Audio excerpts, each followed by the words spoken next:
Okay, good morning everyone. Welcome to the Strategy and Policy Committee meeting SPC 24/3. I declare the meeting open. Please note that the meeting will be live streamed and the consequences of that. I shall start with the karakia. Whakatau mai te wairua, whakawātea mai te hinanaru, whakarite mai te tinana, ke ea ai ngā mahi. Ai. I've got an apology for Councillor Sol and one for lateness for Deputy Mayor Scrimger. Can I have a mover and seconder for those, please? Councillor Granger, Councillor Henry, all those in favour, please say aye. Aye. Against, carried. There are no late items. Does anyone have a declaration of interest? No? Okay. There are no public excluded items. And so we'll move on to the public forum, where we have Ali Henderson, who is chair of the Public Art Omokura Incorporated. So Ali, if you'd like to come to the front, and if you just push a button so that the light goes red, then we can all hear you. Okay, that's the first challenge negotiated. Kia ora koutou. I'm Ali Henderson, as you heard from Public Art Omokura. We've put in a submission to the Public Art Policy. I want to say first, we're delighted to see the review completed, and thank you for giving me the opportunity to share some thoughts, some ideas and some suggestions. We think there's some exciting possibilities to facilitate public art initiatives across the Western Bay, and there's a great research that shows the positive impact that art and cultural initiatives can have generally on community well-being. So we see public art as wider than just the occasional sculpture that might be an icon for a particular theme in a particular community. It can be integrated into some of the smaller aspects of everything within a community, from bike stands to walkways to ways that paths are created that have some aesthetic quality or some complementarity to the environment or reflect some of the values and initiatives in the community. In practice, Public Art Omokura already enjoys excellent relationships with many council staff and people here, so thank you for your support, your ongoing support for our work. We have put in a written submission. What we felt when we read the document was that it undersold public art, that there was a lack of active encouragement and commitment to the encouragement and facilitation of public art initiatives. I know that in bigger cities it's possible for budget allocation, that may not be possible here, but it didn't even seem to have any person, department or specialist, even as an ad hoc invited guest who had any responsibility or any experience in art and culture. And that seemed to be an omission to us. We felt that it needed a stronger statement at the beginning that showed some vision and that identified particular values and a really clear purpose for public art, so that it was seen to be important in the communities that the Western Bay serves. So that's something just to reflect on, whether you can actually make it more active, more encouraging. The second main concern that we had was the lack of bicultural commitment, really throughout the document. Really that was only evident in one objective, which was optional. And we felt that that was surprising. So ideally we would have expected some commitment to Te Tiriti or Waitangi up front in the purpose, in the values, in the vision, and as an expectation that all of those three objectives should be met, including an awareness and understanding and respect for our bicultural commitment. The main concern, I guess, that we have for our organisation is the dilemma about public art being initiated by council or by the community. And the Western Bay has many very small communities. understand that I'm one of the only people making a submission to this policy. So it probably speaks to the fact that there aren't always identifiable groups that actually have a main agenda as public art. There aren't therefore always going to be initiatives that come through from different areas in an area like the Western Bay of Plenty. So it's not viable for many small organisations and initiatives to have ownership and take full responsibility for every aspect of community-funded public art. We have enjoyed a really strong partnership with the council, and as I say, we've already got some really strong relationships with both council members and council employees. And we feel that there needs to be a great deal of flexibility and partnership options and other different community ways of working need to be reflected more strongly in this public art policy. There's lots that can be done with a memorandum of understanding. There's lots that can be done with working through what individual groups and communities are capable of. Certainly at the moment, we're now an incorporated society. We have therefore greater fundraising capability, but we're a small group of volunteers and we don't have any ongoing funding. There is no way that we could manage an insurance budget. We don't have enough money to probably negotiate the legal implications of ownership and all of those ramifications. So it's of paramount importance to us to continue the work that we're doing, that we don't have to have full responsibility for that. And we can see those options there in the policy. So we're simply arguing that that flexibility and those sorts of partnership options are going to be crucial if we see public art initiatives growing and emerging in other groups, in other areas in the Western Bay. There is an appendix at the end of the current policy, and I'm assuming that it's going to be further developed into perhaps more usable operational guidelines to facilitate the process. One of the frustrations that we have had over a number of years is knowing who to consult with, who to contact, who to work with within the council staff. As I say, we have amazing support, but every time we have to think, okay, who's going to be in charge of this? Where does this sit? Do we just, what we normally and often do, go through the reserves manager who we enjoy a good relationship with in Amakoroa, but it's not clear always exactly what steps should be taken, who's going to have responsibility for sign-off, and where this initiative might fit. Who do we work with? Who's going to facilitate that process? So I think that the operational guidelines that accompany a policy of this kind go a long way to making it easier for community groups to actually participate fully. We were interested in one little comment that said there was perhaps no need for community consultation. I appreciate that that might mean formal consultation at a council level. But in fact, it's incredibly important that public art reflects the needs and ideas and values of a community. And we need buy-in from that community. It doesn't need to be a formal consultation for a public art initiative to have some discussion, to have some sharing of information, some communication with the community. So some of the things that we do are to regularly participate in the Facebook pages for the community. As an incorporated society, we've now grown our membership so that we have a Friends membership, which will give more people an opportunity to contribute ideas. There are ways in which we can make our work part of the local community discussion and engagement without it being a formal council process.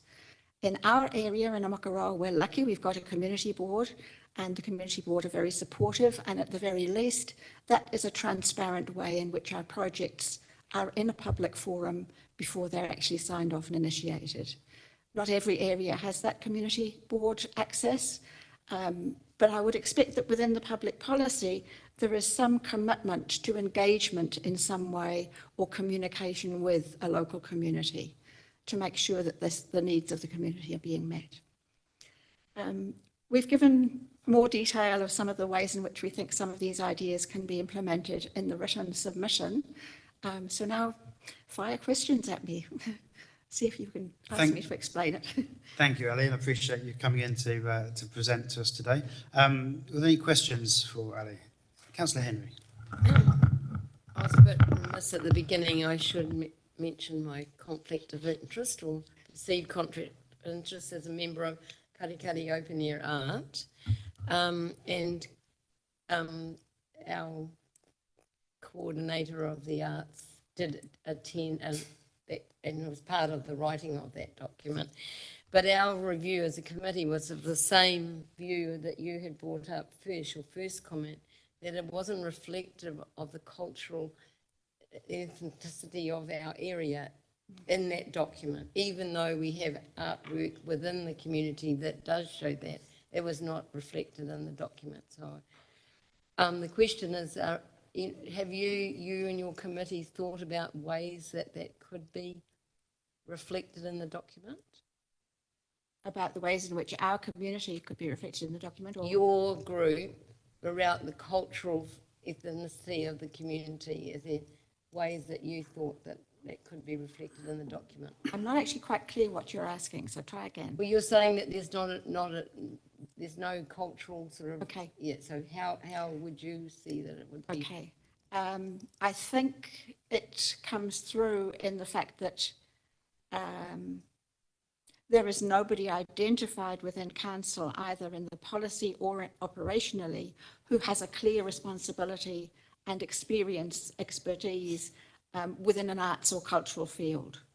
That in a council like the Western Bay of Plenty may not be feasible from a budget perspective as a permanent position, but at the very least there could be reference to an ad hoc advisory group, to Wicking. There was a reference to Creative Bay of Plenty from memory, but to stronger connections with art and cultural groups within the wider community.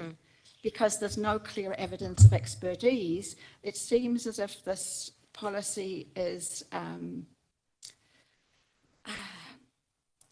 not driven by the vision and values which it could be driven by. They're just not there. Just a little point there. Waitakere City under Bob Harvey had a dedicated person who that was their sole role. Yeah. And the artwork that was produced during that time was amazing. So that's the sort of thing that you would appreciate within council or outside council. Could be either. I mean, there are going to be limits to, in terms of funding, but just somebody that has got some oversight to say, you're missing an opportunity here. This is a way in which this could be done better. I don't want to take up any more of the council's time, but it seems like an opportunity for the groups to actually come together and meet that are doing this work within our district in Rohe. Possibly, yeah. Thank you, Councillor Henry. Councillor Murray Benge. Thank you for this morning. Tell me, do you think there's an opportunity for council to actually talk about and encourage people to sponsor?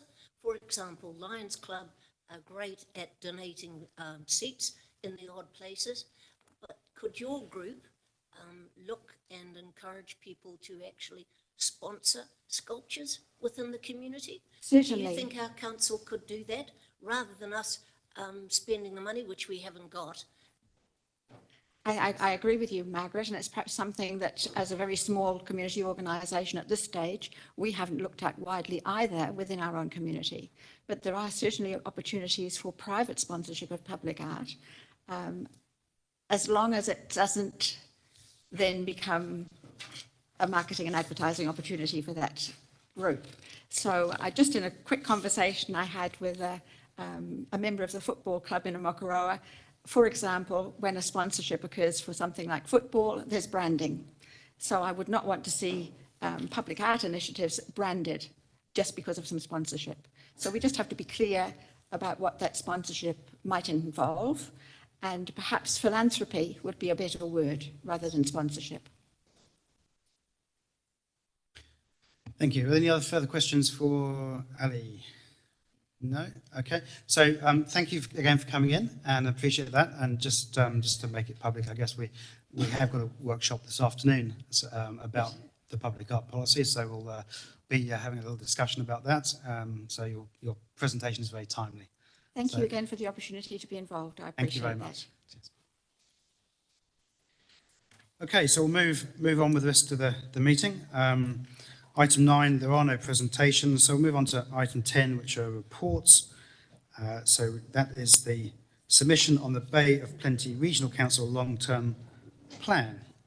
So, Charlotte, did you want to introduce this one or say what's happened?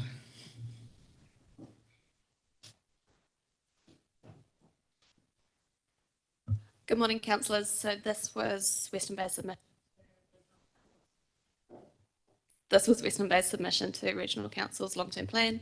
This was based off their 3 key proposals and then other points that we decided in workshop. I'm happy to take the report as read and answer any questions. Okay. Councillor Murray Benge. Page, where was it? Page 8, there was the comment about the regional park, and I wondered if we needed to alter that now that Ian Noble has donated a regional park to the community.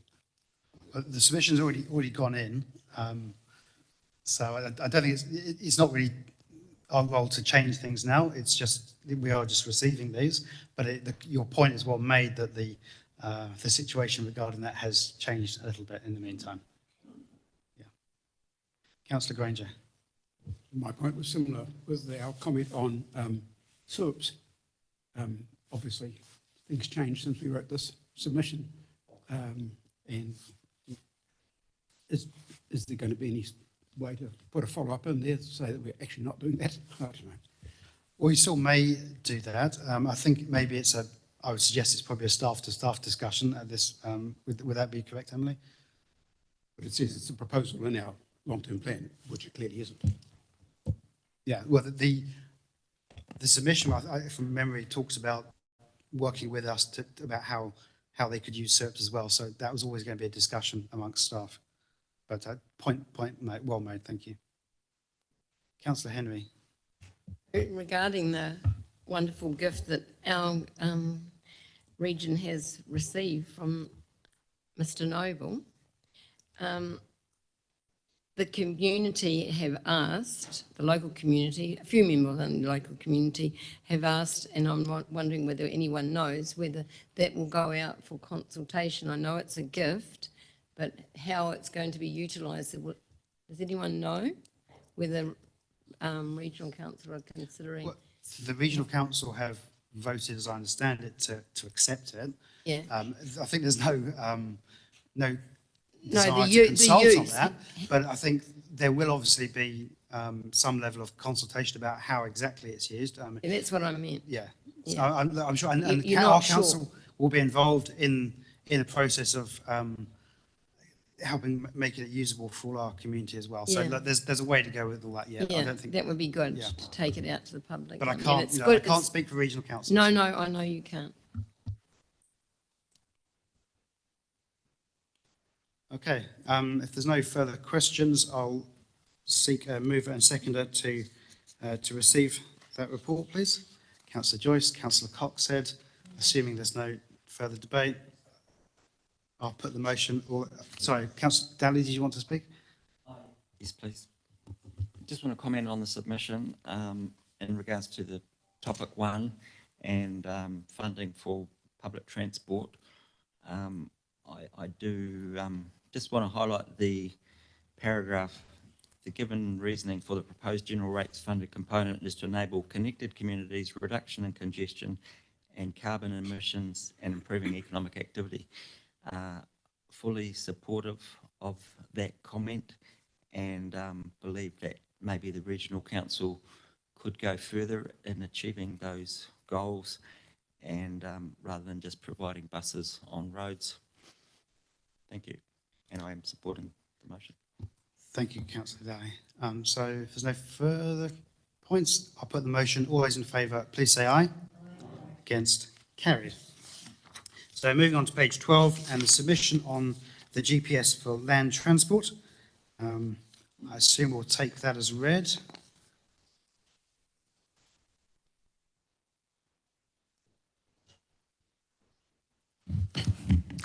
Good morning, councillors, your worship the mayor. Yes, as you recall, this was submitted on behalf of council on the 2nd of April 2024, so it has been submitted, but happy to take the submission as read and answer any questions.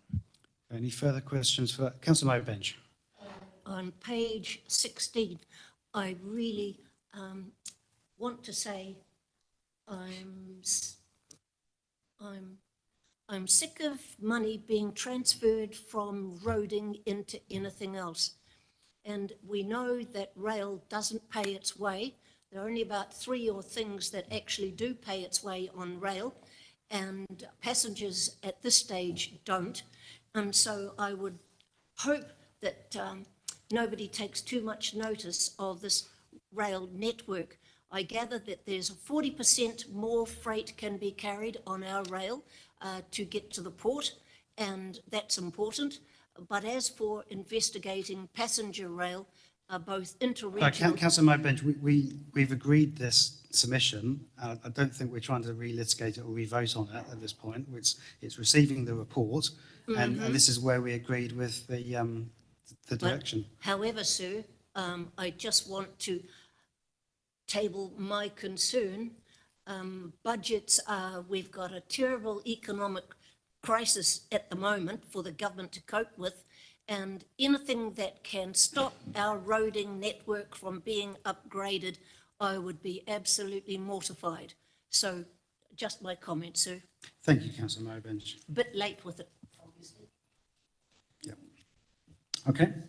Any further questions on this one? No?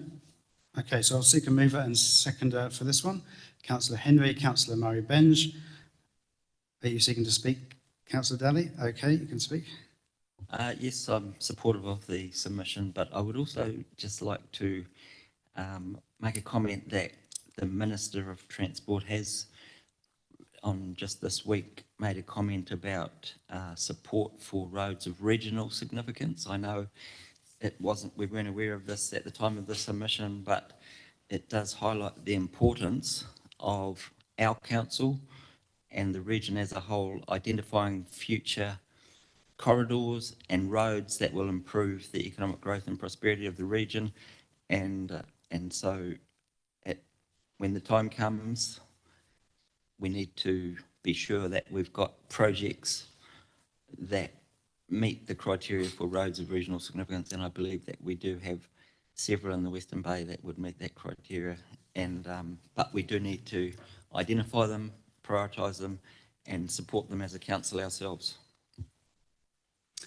Thank you, Councillor Dell. It's a good point, which will no doubt reach us at some point. Yeah. So if there's no further speakers for or against, I shall put the motion. All those in favour, please say aye. Against. Carried. So moving on to page 17, submission on the draft Bay of Plenty Regional Land Transport Plan.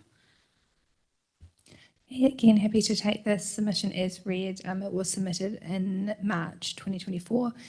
But to your point, Councillor Denia, there is a section there around support for local roading projects, which has been identified through the plan, which links to the roads of regional significance comment you made earlier. And I will just note in relation to Councillor Murray-Benge's earlier comments that actually the submissions to the Regional Land Transport Plan did express significant support for rail. But I appreciate you have your preference, and that's, yeah, hopefully it's not an either or. But okay, any questions there? Councillor Joyce. If we're going to talk rail, let's talk freight, because rail makes sense for freight. It doesn't make sense for passengers in a widely distributed community. I've ridden rail many times in many different cities around the world. I've got to work through rail. It works where you have density. The issue with passenger rail and the dream of passenger rail is that it doesn't actually take you where you want to go unless you have a lot of people.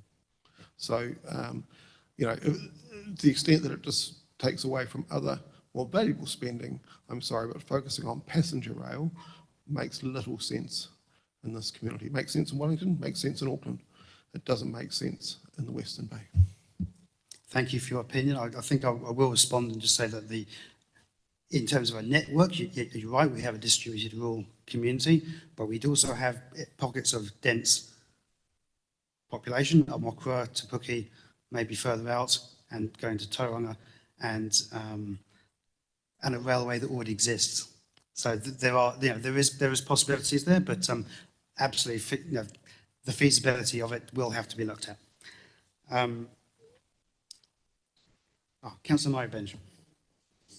On page 19, significant improvement activity, I just wondered why 27 Takatumu North Link Stage 1 revocation was so low down on the list.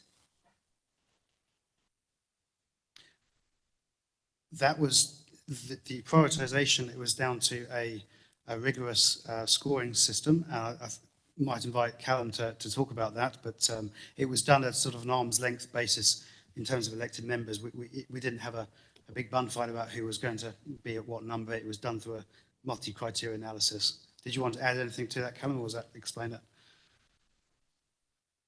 Yeah, I wasn't party to the scoring process, so I can't really elaborate. Okay. Was that Jim who did that? So now that it's a road of national significance, doesn't it come out of there altogether? No. So Or goes up to the top? So 29 was the top, State Highway 29, and TNL 2 is at number 2. This is the revocation, though. This is a slightly different project.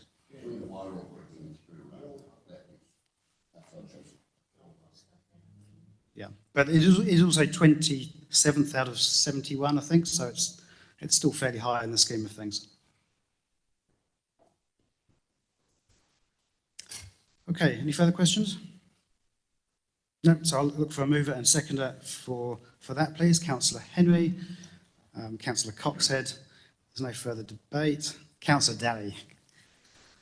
Yes, and I'd like to basically ditto my remarks that I made in the previous item, but there is a bit of an anomaly with this, with the Project 39 Te Puke Te Rangiri Business Park Shared Path.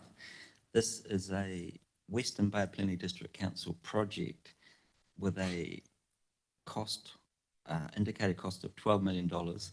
Currently, Western Bay of Plenty District Council has no project in their own long-term plan for this, and yet we've got it in the regional land transport plan. So it's a bit of an anomaly, I think, that needs to be addressed.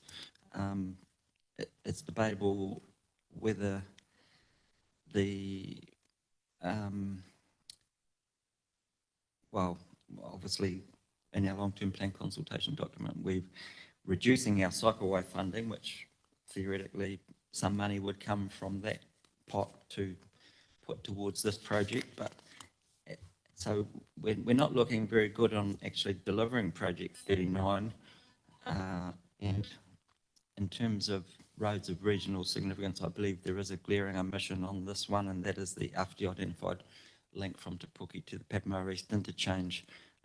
So at some stage, our council needs to look seriously at roads of regional significance that we should be promoting, identifying and promoting. That's all. Thank you, Councillor Daly. Okay, with that, I'll put the motion. All those in favour, please say aye. Against? Carried. So moving on to page 21, which is the submission on the proposal to maintain and expand New Zealand Food Safety's core regulatory services under the Food Act 2014. So the submission was submitted back in early March. I'm happy to take the report as read and answer any more questions. Councillor Coxhead. So the levy is for what, and what's the cost? And presumably it's bars and restaurants that are being targeted in this. Again. Alison. Through you, Mr. Chair.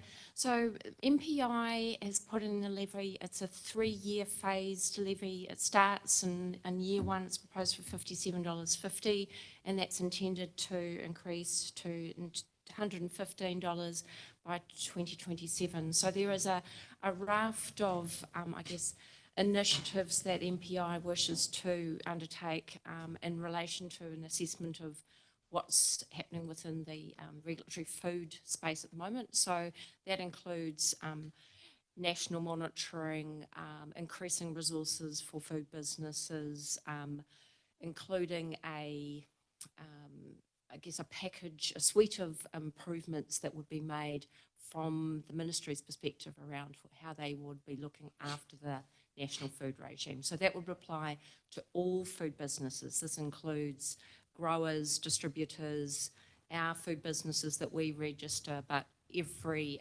business that's involved in the food, either manufacturing, distribution, you name it. Any more questions? No? Oh, Councillor Mowbridge. Does that include pack houses as well? That was a yes, I think. And Okay. if, for example, everything is absolutely spot on, do we still charge? In terms of the monitoring program that is undertaken for all food businesses, that's legislated by MPI. So depending on the risk rating of that business activity, they will have a monitoring regime that is either a one-off or it will be up to 18 months or as low as every 3 months. So it's all risk based on that business activity, and their performance is one of the indicators in terms of risk for that business. Okay. Thank you, Alison. So no discount. Is that what Alison said? I think well, she said it was risk-based, so So in terms of the levy that's proposed by MPI, there is no discount. In terms of the monitoring that is undertaken through the food verification process, that depends on risk. So if you are a very well-performing business and you are a low-risk business, you will have less verification.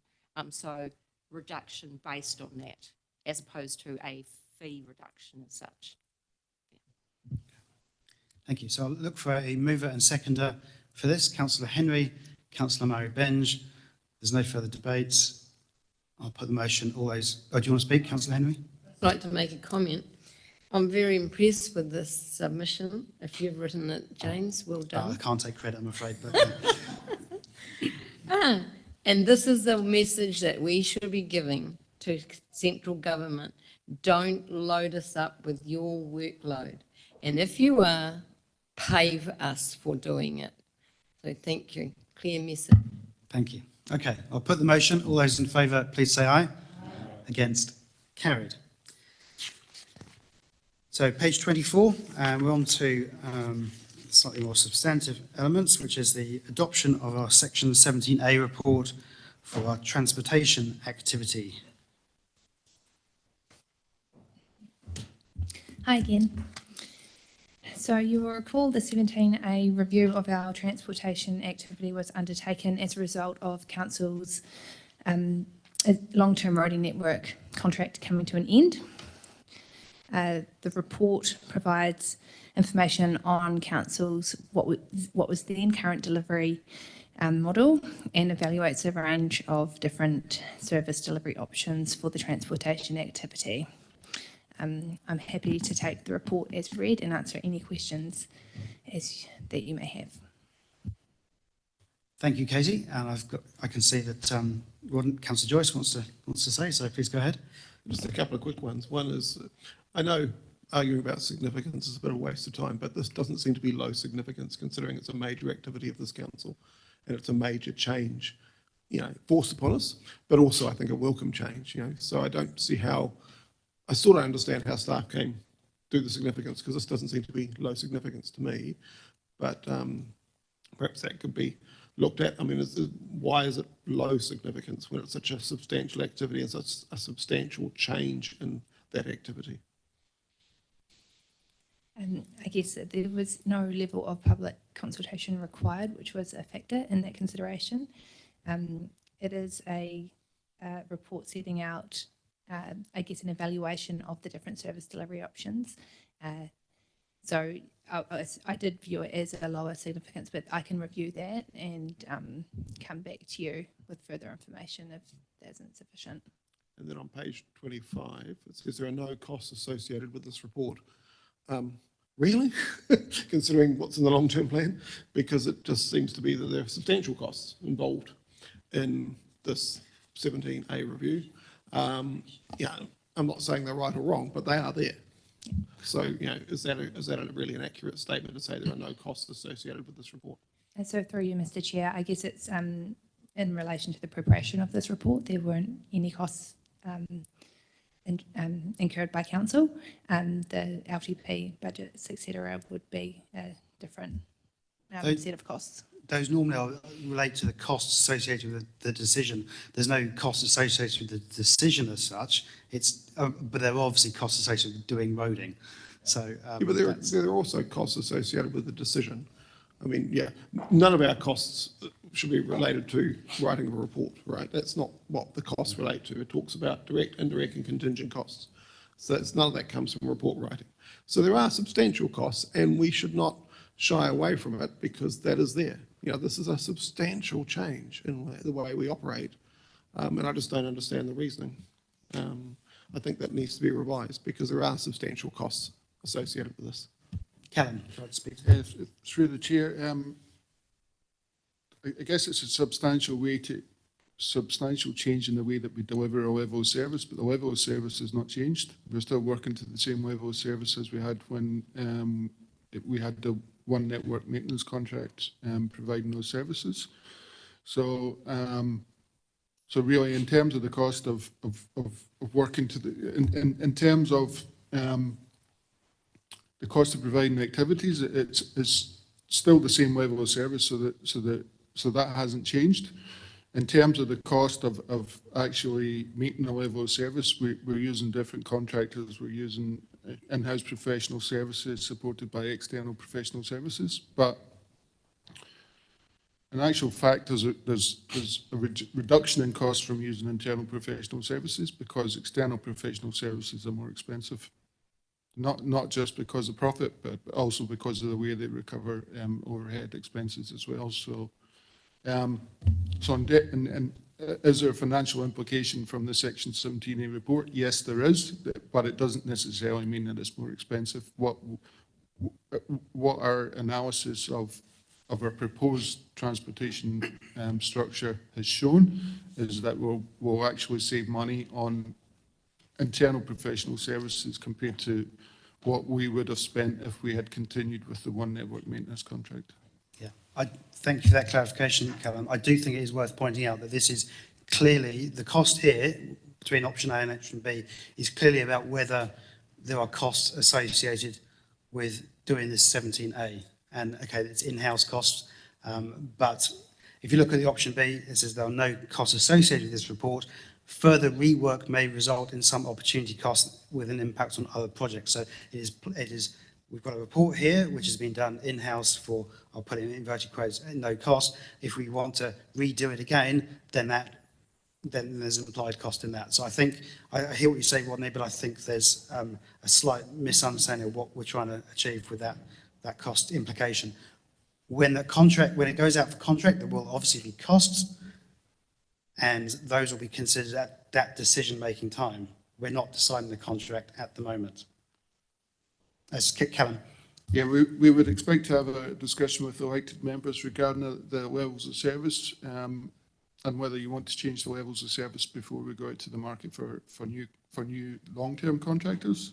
But at the moment, the contractors that we have on short-term contracts, we're continuing to work to the same level of service, so it's not a substantial difference. Okay. Okay, Councillor Granger. I'm just happy to move the three recommendations, and especially recommendation 2. I'm pleased that we're not going out to consultation to get our level of service decided. and the way we deliver it decided by the community, because that would be a recipe for disaster. So happy to move those three as they stand. Thank you, Councillor Granger. I see Councillor Daly has seconded. Is there any debate on that? Councillor Murray-Benj? I was impressed with the way the options that staff worked through, and I was ever so pleased to see that you didn't put CCOs onto us, because I think of Mayor Brown, who said he has no control over the Transport Agency of Auckland, but he gets all the complaints. And so once you start putting things away at arm's length, it becomes more difficult to actually reflect what your community needs. So I'm supportive of the work that we've done so far, and it has been so thorough. I'd just like to be ensured that regardless of who the staff are here, that we can continue to provide a quality service. That, I think, is one thing that one would ask as we move through this. I think in the past 6 months, the obvious change has been a responsiveness to service requests. There are some exceptions which are regrettable, but generally the way that the transportation team has responded to service requests, we've seen a vast improvement on the performance that was provided by the ONMC contractor. So I think that's something that's come through very early on in this process. Thank you. Councillor Coxhead, who I understand has a question rather than... Yes, sorry, it's a question. Firstly, massive body of work, and you've done an extremely good job. I liked the reference to considering cadetships. I thought that was a really good idea. My question is around a sort of quasi-townsman slash local contractor. I recall a young man at Makatu, whose name escapes me right now, who was very keen to take on the mowing contract, and others, Andy Wickers might remember his name. Never mind, the name's irrelevant, but there is obviously some room and scope in this plan to be able to enable that as well, isn't there? Yeah, and we're working towards that at the moment. We've had started discussions with Māori-owned businesses about opportunities to do work for council. So we're not quite in a position where we can start firming up contracts, but we've certainly started initial discussions. Thank you, and I do think the roading has certainly improved. The service on the roading certainly improved. Thank you very much, Callum and team. Thank you, Councillor Coxhead. Councillor Daly. Yes, I'd like to speak in support of the report, and really just from the point of view of what's happened in the last 6 months since the previous performance-based contract was terminated. I think we have seen our council staff step up in the provision of local contracts and local contractors, and I was just commenting to Callum last week about the gravel roads, for example, between at the top of number 2 road. I mean, ever since, I know forever, that road has always been just a horrible road that deteriorates and degrades, and sure, the contract comes along, puts a new gravel on, but council have employed a new contractor since the contract was terminated, who has taken a totally different approach to maintaining and improving that gravel surface. And I think it's just a great way forward that we can put a bit more thought into how we maintain the roads. And like Callum said, the response to service requests has been amazing from my point of view, from what I've seen around Te Puke, especially the seal maintenance and repairs that have been occurring in Te Puke just recently are just significantly better than what was happening beforehand, which seemed to be lackadaisical and lacking any sort of I don't know, job satisfaction or whatever. The results are just incredibly different, and if this is the way that we're likely to be going forward with council procurement and in-house services, then I'm all for this approach. Thank you, Councillor Dale. I would just say this is about the Section 17A report. I think you're veering into projects and monitoring territory, but I appreciate your comments. Councillor Henry.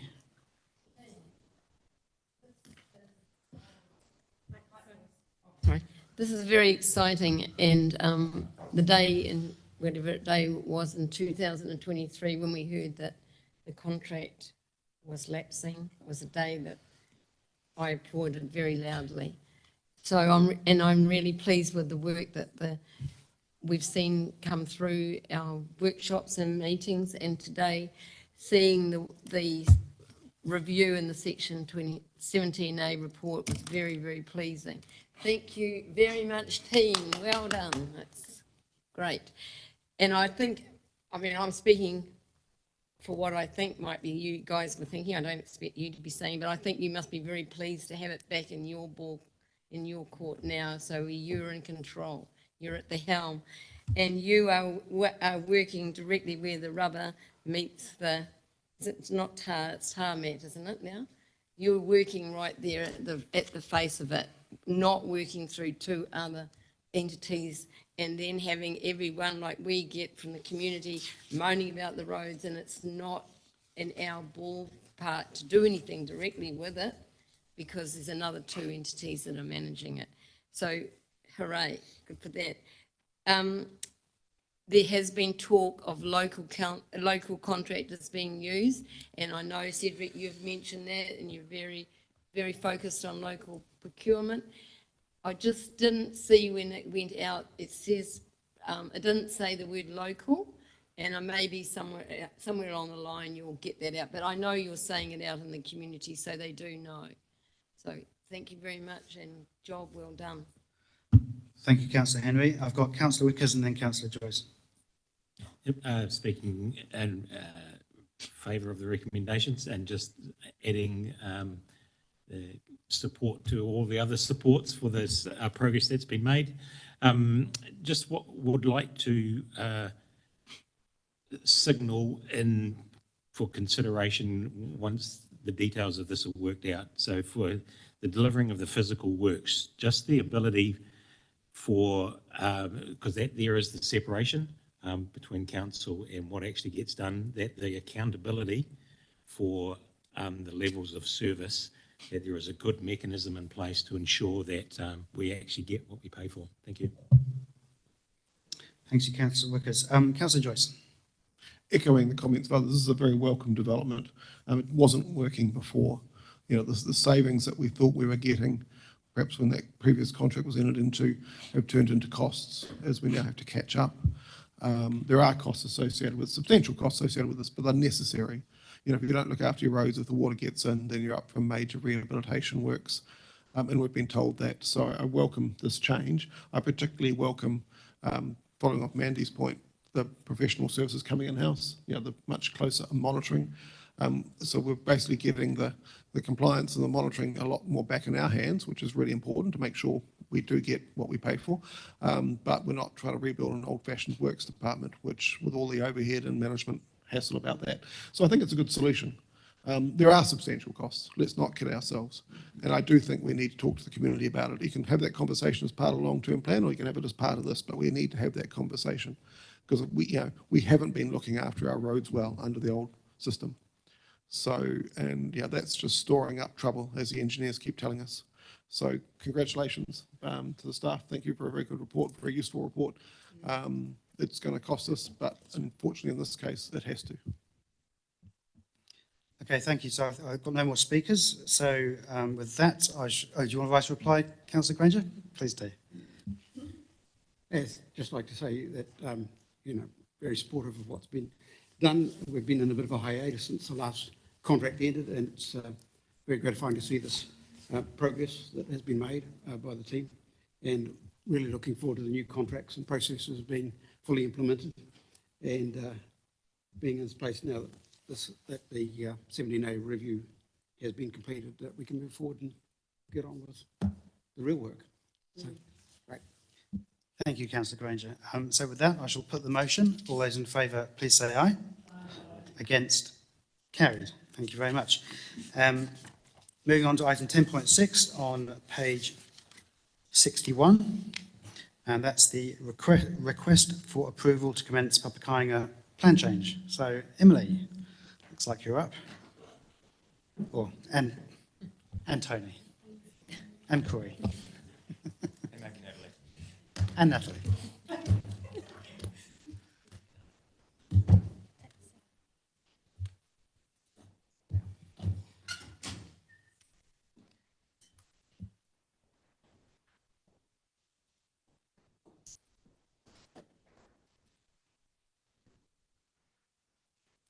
So take it away. Morena, everybody.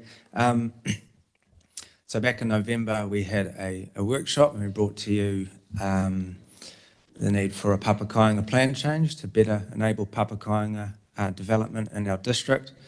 We brought to you some of the key issues that we've been hearing from tangata whenua in terms of the district plan rules, despite what they say, presenting some obstacles to actually getting those developments in place. Some of those issues, as a reminder, the rules only apply within the rural zone, even though there may be Māori land in other zones such as rural residential or residential. The rules only apply to multiple owned Māori land, but there may be other land tenures available to Māori or they should be able to use that to develop Papakāinga. Other rules around sealed roads not being able to be used, maximum number of dwellings needing 2,000 metres squared of land per dwelling, and the infrastructure requirements. In addition to that, we heard that there's also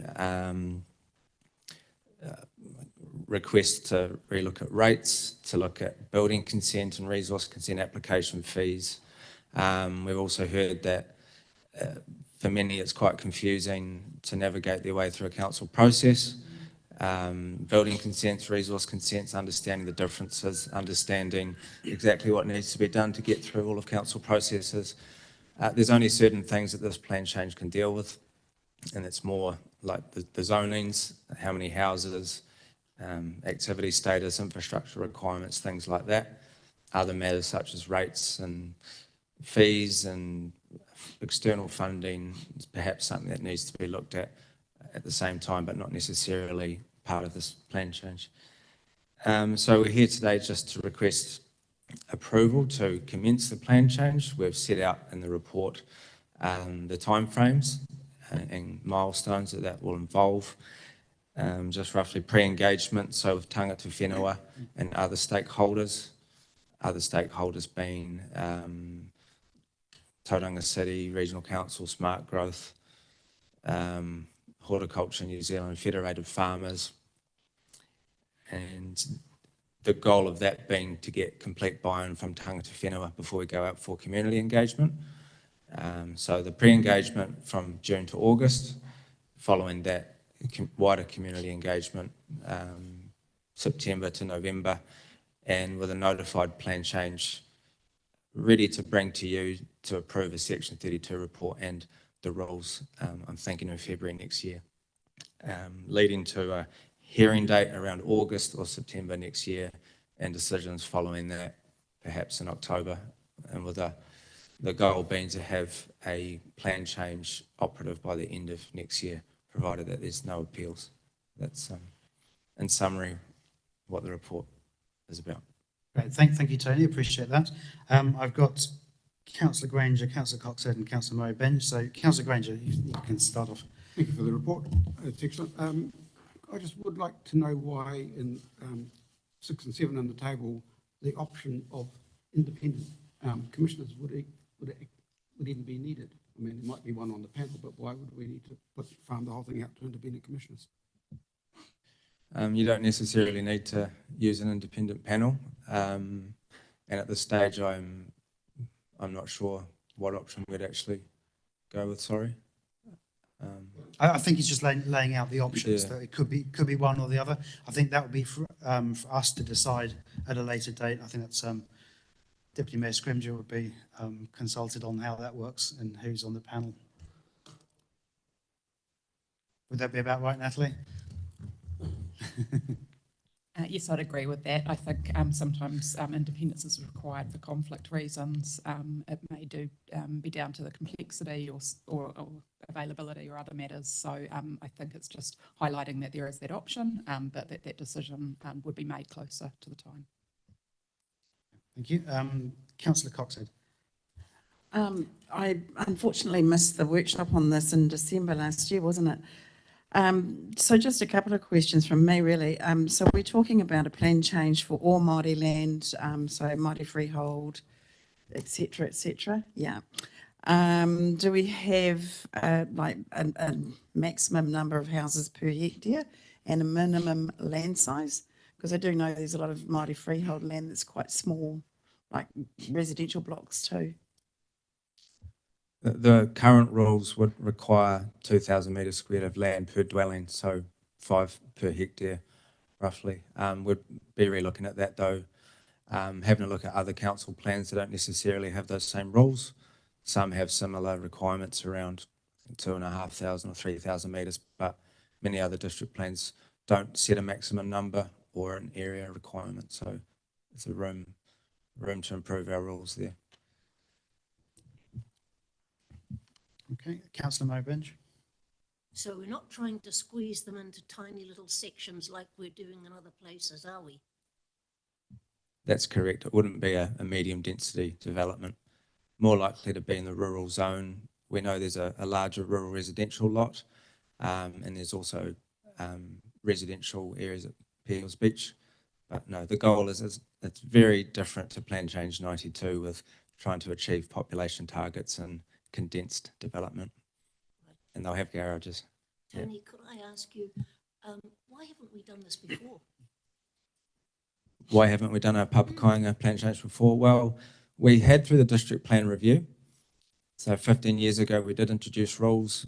And at the time, it was felt that those rules were going to be very enabling, allowing, I think it's up to 10 dwellings on a site as a controlled activity, which we can't say no to, and then allowing for more dwellings. And when you look at what the normal rural zone rules would allow, which is one house and a minor dwelling, those rules are seen to be very enabling to recognise the relationship of tangata whenua with their land. So we have done it before. As I mentioned at the start, there are some parts of the district plan that could be improved by extending it to other zones and other types of land tenure and looking at some of the other restrictions or obstacles that might be in place in the current rules. Thank you. Yeah. Councillor Henry.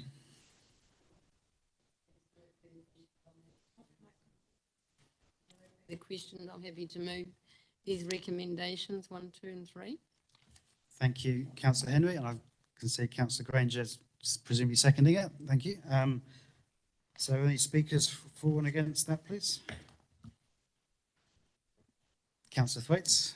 Yeah, I fully support this and its next progression. I think the question was asked, why haven't we done this before? But effectively, the way our district plan sits right now, all multiple owned Maori land is effectively a lifestyle block, except you don't have to pay for a transferable development right to develop on it. So they've already got huge opportunities there as of right. That virtually you can put multiple houses on land, is the way I understand it.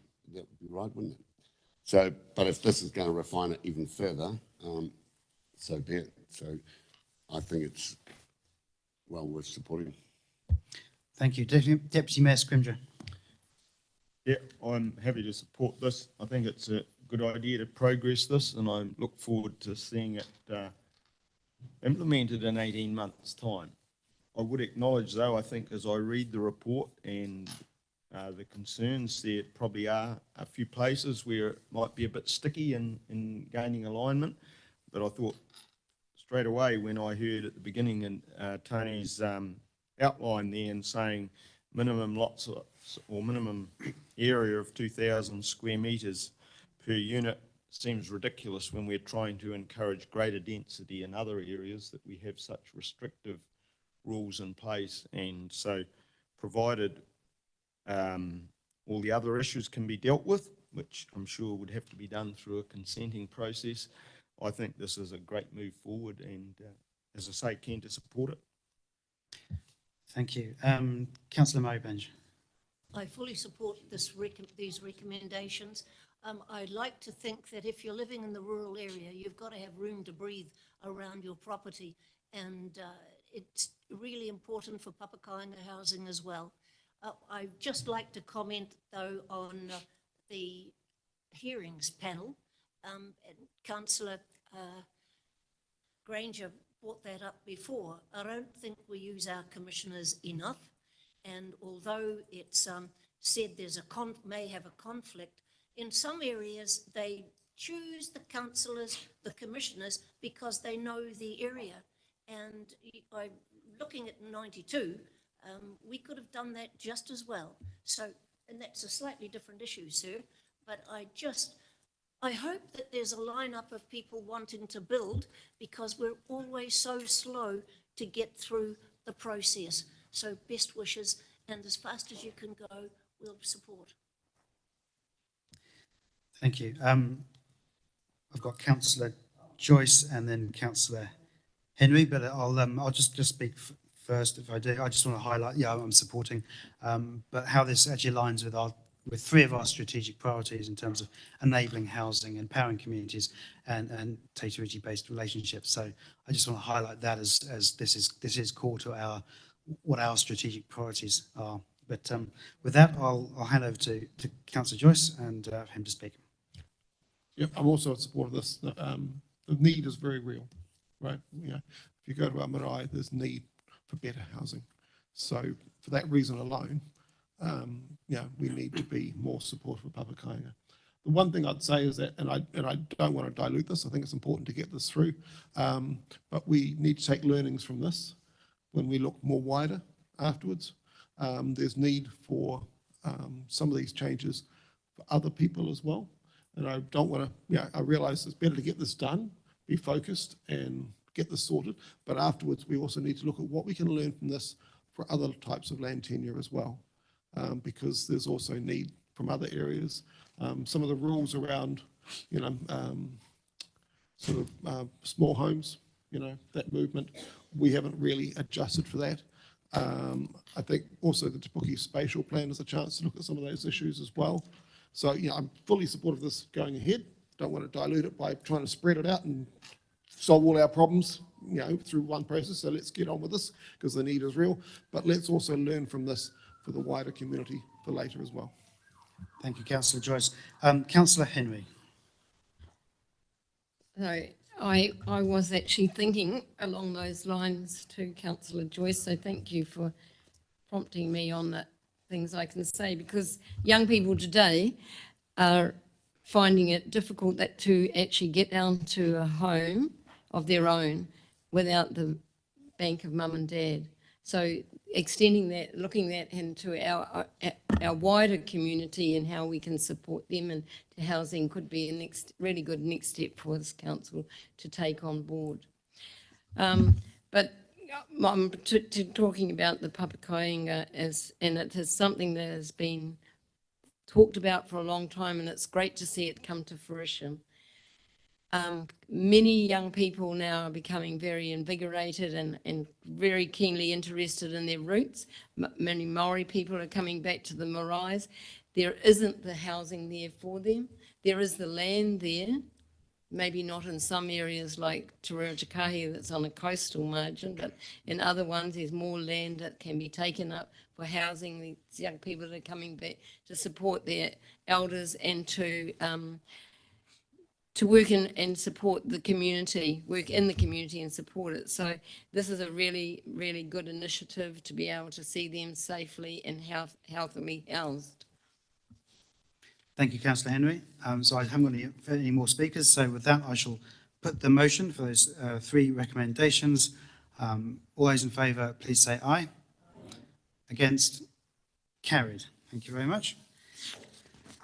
So now we move on to the last item in this meeting, which is item 11 on page 81, and it's information for receipt on the circular economy for the Western Bay of Plenty report. And please note there is no recommendations here. This is for information only, but I think it would probably be helpful to allow elected members to ask questions of Ilza and Charlotte and Emily if they have any. So with that, I'll open it up for questions.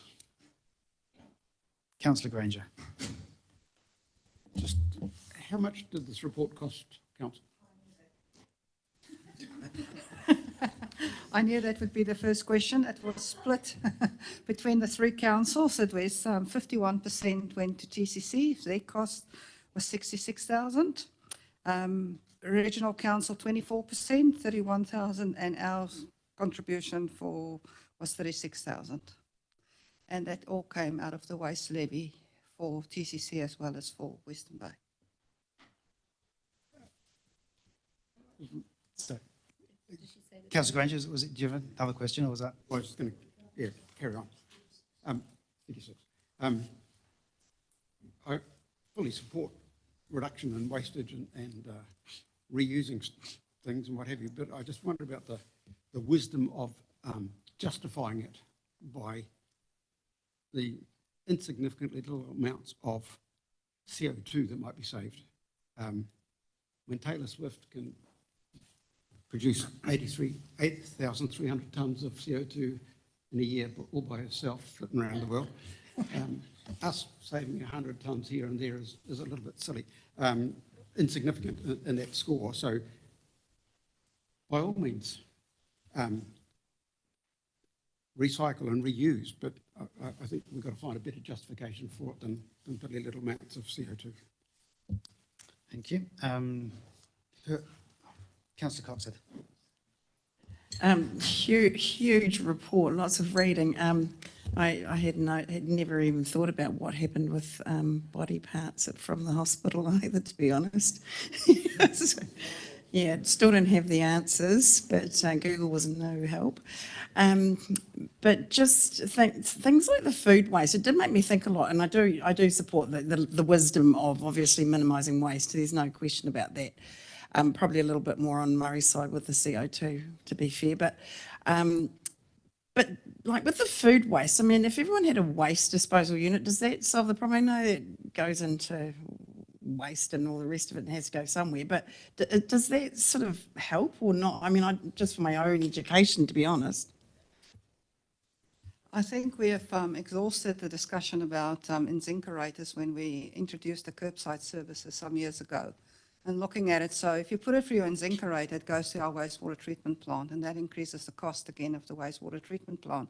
Produces more biosolids that needs to be diverted from landfill somewhere else. So if you compost it and it goes directly back into a compostable product to grow food again, or then sit with biosolids that's got the stigma that it's from human excrement, that needs to find an application somewhere on land, I think it is better for us to either choose to buy less, to be more prudent in how we spend our money on food, not cook as much. And then if we do have those scraps, I mean, it's up for you to choose. The choice is always with the consumer about what they want to do with it. But I think studies have sort of shown now that it is better for us to get that back into the circular economy of getting it back into the ground for composting. But yes, if you do have an incinerator and that's the easiest way for you to deal with it, it is much better for you to put it through that than put it in landfill bin. But we would really encourage people to think how they buy and what they waste. It's been known for some time that incinerators are not a great solution. No, we don't have one because we've got a septic tank, but we have tiger worms in ours as well, and they're actually quite a good, is that, I'm trying to think of the word that's mentioned in here as well. The organisms? Is that? I don't know. There's a lot of organisms mentioned in this report, but yeah, no, you can do your worm composting. Just be aware that the worms don't necessarily eat the bread and the citrus and those kind of things. Ours, we don't have an incinerator. Okay. Any other questions? Councillor Mowbenge. Really a question, but I thought worm farming was absolutely wonderful until I read the report from Kawerau, and it isn't quite as good as it would seem. But tell me, we're obviously moving away from landfill where you can take the energy from landfill and turn it into electricity to run a plant somewhere else. We haven't got the size to actually do that. Is that correct? Yeah, I don't think we are planning to put another landfill in our district, and our landfills are getting to the point where they are filling up and they are not getting consent that easily to actually expand. So we are trying to save what can still go to landfill, and that's why a circular economy makes sense. And I mean, that's why we were looking at the three sectors that there is the most opportunity to divert things going from landfill and keep it into the circular economy. In the Auckland area, I read they're producing, producing a plant where you burn everything as they do in the likes of Singapore. Can you see us actually being involved in that at any stage? Difficult for me to tell you that we will or we won't. I think the private sector is normally the people that bring in these plants and want to trial them. And I know that there is, I think, about 2 plants at the moment that's for the environmental court that's trying to get resource consent for their plants. But I'm focused at the moment on circular economy and trying to keep things from not burning it and putting it into an incinerator. Councillor Wickers. We didn't. Okay. Councillor Henry. Yeah, so, I mean, I fully support the circular economy idea, and unfortunately we've got so many things in that we use that we can't put into the circular economy. And the thing that I find the most difficult when I'm, as a consumer, is the stuff that I'm buying and I can't actually recycle a lot of it and I can't reuse it again. So, I mean, it's a journey. We're on a journey. And obviously you can see that my question to you is, you know, can you're obviously seeing some progress. Hopefully you're seeing people allocating the right article into the right bin more frequently than there has been in the past. That's one question. I think if you look at the waste hierarchy as it is now, recycling is not our gold standard anymore. We are moving up that chain because, I mean, to a certain extent, recycling is a linear process that ends up in landfill anyway after 1 or 2 uses. Yeah. But if you look at this report, and I know it's a beast of a report to actually dissect, but we were looking at the sectors where we can make most difference and where there's some low-hanging fruit, and that is the construction, demolition waste, you know, the healthcare and the hospitality areas. So each householder, I mean, yes, there's certain items that you buy stuff in that you can't avoid, and that's where your voices become known. And I mean, even here at council, we introduced glass milk bottles back into our cafeteria. And I mean, there was a reluctance at first because how's it going to work? And now it's just like second nature. You know, the bottles get rinsed, they go back, they get refilled. It's not all that plastic that we need to rinse and then it needs to go to the recycle centre, it needs to be baled, it needs to be sent back, go straight back to the bottler. And I mean, I think, you know, sometimes it's almost us moving back to the 1950s where things was probably more circular. And then it became convenient. And now we realize that our convenience doesn't really help us. So, I mean, for us, needing to look at not just our own lives, what we do here and just recycling, but it's also moving up to look at how we can assist and advocate for sectors. And that's what this report aimed to do, to actually look at those 3 big sectors. And we can pick off some of the stuff that we can help and assist with or initiate trials. And I mean, some of these recommendations link directly with our WMMP actions that we've put in. It's broad enough for us to actually start trialing things and working with these sectors going forward. And so what's your knowledge of other councils across New Zealand and working in this way? Everybody at the moment is focusing on the circular economy. I mean, it gets driven down for us from the Ministry for the Environment. I mean, they, through the Waste Minimisation Act, tells us what we need to and don't need to do. And that's why our WMMP also needs to align with that. And we need to get sign-off for that, which Charlotte and them happily got for us some months ago now. And we are aligning our actions with that. So all councils throughout New Zealand is some way or another, small or large, is either working together all working separately on some trials and trying to get these things going, because we don't know what will work unless we tried, and that's why the waste levy can be used for that, to do this. The one thing that I hear the most out and visitors coming through looking for our recycling bins in town, and we don't have them.